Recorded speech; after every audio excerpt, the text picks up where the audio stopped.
everyone. My name is Laura Ann Heckmann. I'm so glad that you can join us today for our program about all things cybersecurity that is. And today our topic is spear phishing. And to help us learn all about it, please put your hands together for our guest, Bruce Kremlin.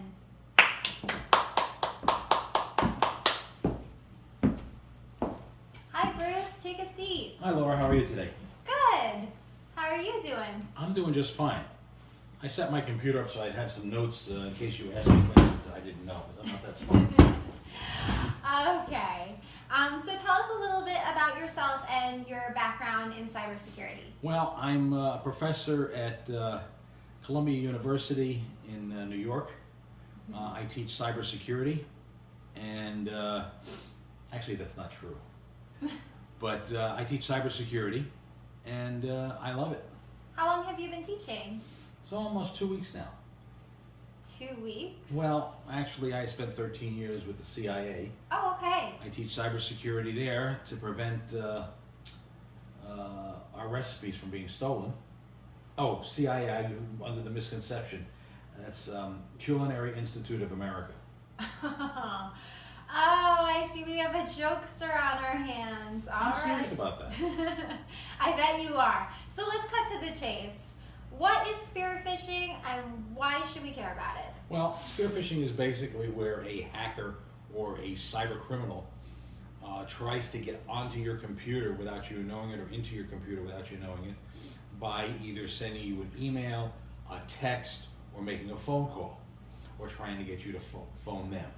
Okay, so it's fraudulent communication by one of those three methods where they try and present themselves as a trusted, reliable source, That's right? the most common Such ways. as a company. That's the most common way. There are other ways that they can get in, but that's the most common ways. Okay, and what would be an example? Oh, let's say that you got a phone call from Bank of America, and they left a message, if you didn't answer, on your email that says you have a problem at the bank.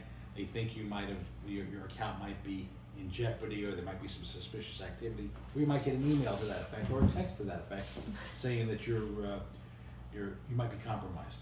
Compromised. That's never good. No. Okay, so what do we do then? Well, let's do a little role play, and I'll show you how it works. Oh, okay. Okay, so basically, I'm going to be Bank of America. You received an email from Bank of America Okay. that said that your account may have been compromised and there's suspicious activity. Okay, so I'm calling to tell you this is You're what going to call happened. me and I'll be Bank of America. Great. Okay. Bring. Hello. Hello. How can I help you today, Bank of America? I'm calling because I received an email that says to call immediately because my account might be compromised You don't with mind if I put the phone unusual down, do you? activity. No problem. Ding. What's your name? My name is You don't Laura need to Heckmann. You should already know your name. You shouldn't have to look at the cards. Oh, well, I didn't know if you put a different name in Okay. our little role play here. Yes, it's Laura Heckmann, and how do you spell that? Heckmann. Is there a middle initial? Yes. Okay, great. We got a good start. So I'm going to ask you some questions before I can actually get into your account, because I have to verify that it's really you. You called us, so you know we're Bank of America, but I have to get into your account and your address. Hold on a second. Are you the one at Nightingale Lane? Yes. Okay. And where is that? It is in Cranford, New Jersey. Very good. So far, you know where you live. You know your name. And do you have any siblings, like a sister? Yes. Okay. Can I have your sister's name? Her name is Sarah. Okay. Yes, we have Sarah, and you have another sister. Yes. Her name is Pamela. So we got Pam and Sarah, two sisters. Everything matches so far. One of your sisters has a different last name? Yes, she's married. What's her last name? Tomlin. Perfect. Okay, so what I need from you to get through the last two hurdles is I need the last four numbers of your Social Security number. Now, I know that scares you, but don't let it, because I've had all the other information, as you know. I just need the last four. I don't want the whole Social Security number. So not the whole thing, because I usually don't give it Just out. the last four. All right, 6228. Very good. Hold on a second. Only because the bank isn't open Yeah, as a Sunday. that matches. Well, you know that you can go to the bank, or you can go to the bank on Monday if you want to wait. That's no problem. I don't want to wait. Okay, I need the last anything 6 numbers happens. I need the last 6 numbers of your bank account. I don't give that out either. I Not don't- for the phone. I don't think I can help you. Maybe you'll have to wait till you can go to the bank on Monday. Because I really need. Okay, how about the last 3? The last 3 is fine. Make it the last 4. We'll compromise. 3328. 3328. All right, and you're in Cranford, New Jersey, right? Yes. That's terrific. Okay, so do you have any questions of me as far as the account? Because so far I don't see any unusual. Has anyone used my card? Nobody's used the card in the last week. I see no suspicious activity. You don't have to cancel your card. Don't worry about it right Okay. now. But if I have it noted here, let me put that in, that if somehow something comes up, you'll be notified immediately. Okay, great. Why don't you just not use your card for this week? Okay. Do you have other bank cards? Of course. Yeah, Okay. I have credit cards. You mean you bank with somebody other than us? Yes. It's a horrible thing to say. Anyway, okay, so we did the role play just to see how the interaction was. And I want to thank you for my new Ferrari. What do you mean your new Ferrari? Well, you just gave me all the information I need to do some more cyber research. Call your sister up, tell her I know you, tell her I have some information that I need to give her, but I need to verify that she's your sister, and get her information and get more information about you from her. So that you can keep fishing. Right. In a more So we sophisticated way. fish the entire family. We'll fish your work. When Wow. I'm done with you, I will have a beautiful red Ferrari. I thought you were just being friendly. Yes, I was being friendly. That's my job, is to be friendly.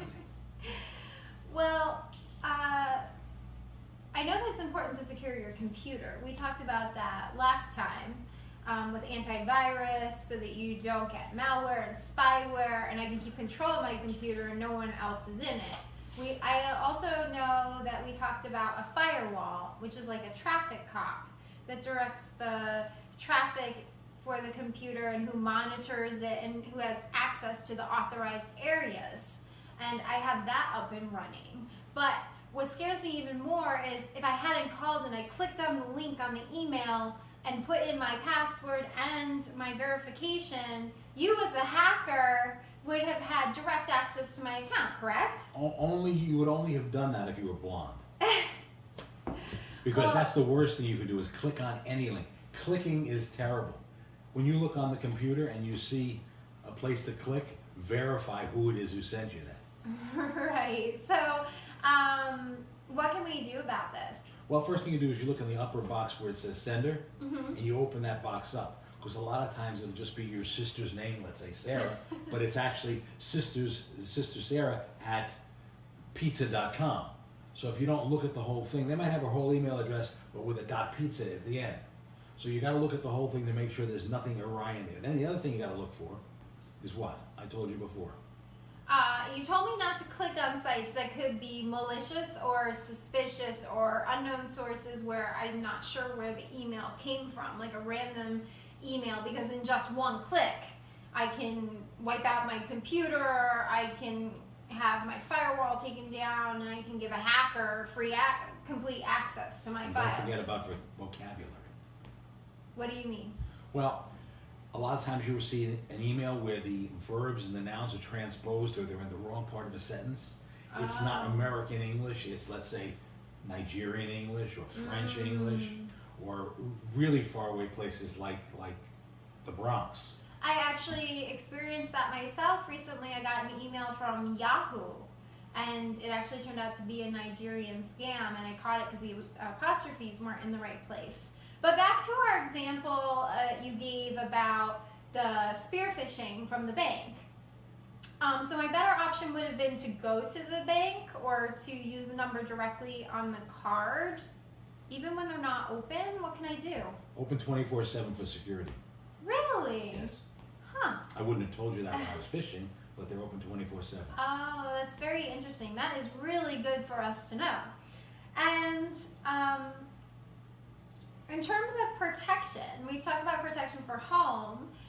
It's also important to protect your computer for business. And there's actually the latest spear phishing attempt out right now that can affect everyone, including politicians, Hillary Clinton, and even John Podesta have been in the news about hacking. And it's called the CEO scam. And this is how it works. The hacker impersonates the CEO of the company and contacts their payroll or financial department, requesting the W-2s from their employees. And that has to be a gold mine for hackers, correct? Well, if they can get into that, the main thing is to make sure you keep your server in the bathroom. What do you mean? Well, that's what Hillary Clinton did. All right, moving on. So for this tax season, we want you to be aware of that scam that's going on and that your information could be released through your company. So we need to be on the lookout for that. And also the newest attempt has it bundled with a wire transfer. And anytime someone is looking for money, that's a red flag. Always. Always? If they're asking you for money or they're asking you for your credit card number, never give it over the phone. Unless it's a site that you call like Ticket StubHub or something like that. But you got to be very careful about giving out your number, especially verbally. Well, I've definitely learned my lesson this time about giving out my information and thinking I'm being chatted up.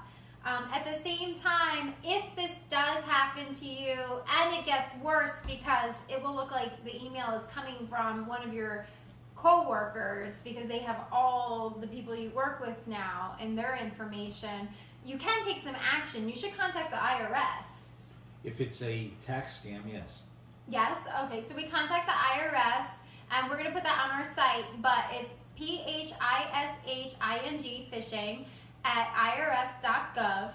And you also can file a 14039 form for anti-theft identity so that if your tax returns are rejected for any reason, that your social security number has been compromised. Or you get the last four of your social security number. You know to be on the lookout for that situation. So that's what's coming down the pipeline now. And we are very excited to tell you about our next episode coming up called .NET versus Botnet, that we will have Bruce Kremlin. Boris Kremlin. Boris. Actually, that's not my name either. Okay, what's your name? I wouldn't give my name out to 4 million people where they would try and hack me and get into my account. Unfortunately, I do, and I think it's 1.2 million people get hacked a year. I just heard something. $51 billion a year is stolen on cyber theft. I heard that on the TV today, I think. Huh, that's a lot of money. Well, in our next episode, we're going to talk about how to further secure yourself with your server security and networking applications with Bruce or Boris or our mystery man again. So we look forward to doing that, and we hope that you tune in. So until next time, thank you, Bruce, for joining us. And make sure nobody steals your recipes. Next time you come on the show, I'm going to be wanting a cake or pie or something. With a file in it. With a file in it. Okay. He's a funny one. All right. Well, thank you, Bruce. And this is Laura and Heckmann signing off. Bye-bye.